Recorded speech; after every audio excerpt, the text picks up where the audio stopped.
All right, so the first step is we're gonna prepare the precision saw for the initial cut. So you might have this set up differently, but you want to make sure that you take off the arm and this little knob right here. So first we're gonna take out the water basin and we're gonna fill it up with deionized water. So maybe that's why.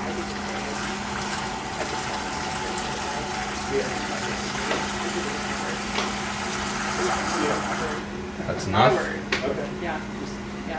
There's not even a lot of details in the program about. This water gets really ucky, so It's just a good model. make sure you drain it every time you're done with it.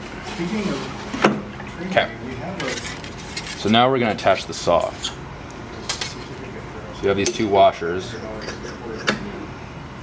You place one first, I've already done it. then the saw, then the other. Okay. Yeah. Yeah. Maybe me or. Now you're gonna place this like socket thing, as so,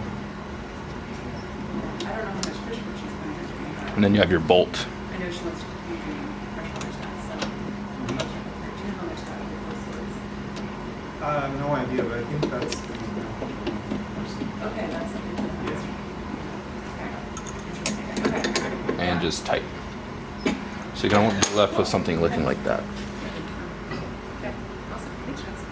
Okay. Now you're gonna put on the guard, Huh. I know, they're like doing something. and shells will still fall in between the slit, and you can just simply pull out the water basin and get them. Okay. Place another guard on top here. The slider.